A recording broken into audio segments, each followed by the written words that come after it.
this beautiful Russian girl. In the span of my career, I married 3 times. Most of these marriages were marriages of convenience on advice from the Department of Personnel. This is normal practice in USSR. When a Soviet citizen is assigned to a foreign job, he has to be married, either to keep family in USSR as hostages, or, if it's a convenience marriage like mine, so that the husband and wife are virtually informers on each other to prevent defection or contamination by decadent imperialist or capitalist ideas. In my case, I hated that girl so much that the moment I landed in Moscow, we were divorced, and I married later, second time. By the end of my first assignment in India, I was promoted to the position of public relation officer. You can see me here translating a speech by a Soviet boss. And you're on the right. I'm on the right here, yes. And it was, the occasion was commissioning of the refinery complex in Bihar, Barauni. Back in Moscow, I was immediately recruited by Novosti Press Agency, which is a propaganda and ideological subversion front for the KGB. 75% of the members of the Novosti are commissioned officers of the KGB. The other 25 are, like myself, co-opted agents who are assigned to specific operations. In this particular case, you can see me talking to students of Lumumba Friendship University in Moscow. This is a huge school under the direct control of the KGB and Central Committee, where future leaders of the so-called national liberation movements are being educated and selected carefully. And some of them have absolutely, this, for example, is a group of students from Lumumba. They don't look like students at all. They look more like military, and that's exactly what they were. They were dispatched back to their countries to be leaders of the so-called national liberation movements, or to be translated into normal human language, leaders of international terrorist groups. Another area of activity when I was working for the Novosti was to accompany groups of so-called progressive intellectuals, writers, journalists, publishers, teachers, professors of colleges. You can see me here in Kremlin. I'm second on the left, with a group of Pakistani and Indian intellectuals. Most of them pretended they don't understand that we are actually working on behalf of the Soviet government and the KGB. They pretended that they are actually being guests, VIP intellectuals, that they are treated according to their merits and their intellectual abilities. For us, they were just a bunch of political prostitutes to be taken advantage for various propaganda operations. Therefore, you can see perfectly well the senior colleague of mine on the left doesn't really have that much respect on his face, and myself with a very skeptical smile, typical KGB sarcastic smile, anticipating another victim of ideological brainwashing. This is how a typical conference in Novosti headquarters in Moscow looked like. Sitting in the middle is Boris Burkov, the then director of Novosti Press Agency, high-ranking party bureaucrat in the Department of Propaganda. I am standing next to a famous Indian poet, Sumitranandan Pant. He was famous because he was an author. He was the author of a famous poem titled Rhapsody to Lenin. That's why he was invited to USSR, and everything was paid by the Soviet government.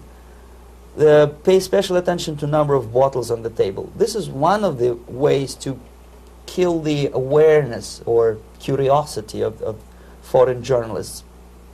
One of my functions was to keep foreign guests permanently intoxicated the moment they land at Moscow airport. I had to take them to the VIP lounge and toast to friendship and understanding between the nations of the world. Glass of vodka, then a second glass of vodka. And in no time, my guests would be feeling very happy. They would see everything in kind of pink, nice color. And that's the way I had to keep them permanently for the next 15 or 20 days. At certain point in time, I had to withdraw alcohol from them so that some of them, who are the most recruitable, would feel a little bit shaky, guilty, trying to remember what they were talking last night. that's the time to approach them with all kind of nonsense, such as joint communique or statement for Soviet propaganda. That's the time they are the most flexible. And of course, what they didn't understand, they didn't realize or pretended not to realize, that myself, who was drinking together with them, was not drinking at all. I had ways to get rid of alcohol through various techniques, including special pills which were given to me by my colleagues. But they were taking it seriously. In other words, they would consume quite large volumes of alcohol and feel quite uneasy next morning. In 1967, the KGB attached me to this magazine, Look magazine. A group of 12 people arrived to USSR from United States to cover the 50th anniversary of October Socialist Revolution in my country. From the first page to the last page, it was a package of lies, propaganda cliché, which were presented to American readers as opinions and deductions of American journalists. Nothing could be far from truth. These were not opinions. They were not opinions at all. They were the clichés which the Soviet propaganda wants American public to think that they think. If it does make any sense at all.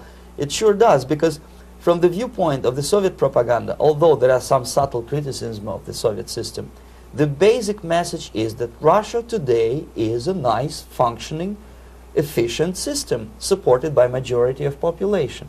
That's the biggest lie. And of course, American intellectuals and journalists from Look magazine elaborated on that untruth in various different ways. They intellectualized that lie. They found all kinds of justifications for telling lies to American public.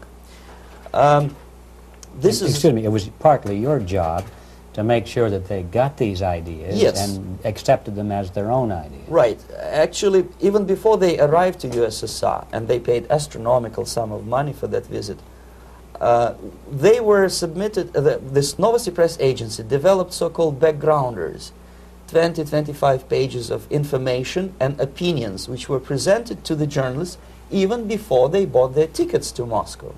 They had to analyze the situation, and judging on their reaction to that backgrounder, the local Novosti representative or local Soviet diplomat in Washington, D.C. would assess whether they be given visa to USSR or not. So but they were selected ahead of time. Oh yes, they were pre-selected very carefully, and there is not much chance for honest journalists to arrive to USSR and to stay there for 1 year and to bring this package of lies back home. This, for example, is a centerfold of the Look magazine. They presented this monument erected by Communist Party in Stalingrad as the symbol, personification of Russian military might. And they said in the article, which is published on the site, that Soviets are very proud of the victory in the Second World War. This is another big myth, a lie. No sensible people would be proud to lose 20 millions of their countrymen in a war which was started by Genoese Hitler and Comrade Stalin and paid by American multinationals. Most of the Soviet citizens look at this type of monuments with disgust and sorrow, because every family lost father, brother, sister, or child in the Second World War. Yet American journalists who were trying to appease, to please their hosts, presented this picture on the centerfold as the symbol and personification of Soviet national, they call it Russian national spirit. And it was greatest misconception and a very tragic misunderstanding.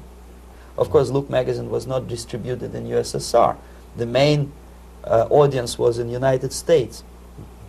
But I presume that many Americans, millions of Americans who were reading Look magazine at that time, had absolutely wrong idea about the sentiments of my nation, about what the Soviets are proud of and what they hate.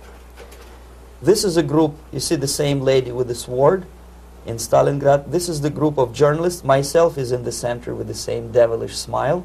And Mr. Philip Harrington is on the extreme left there with his camera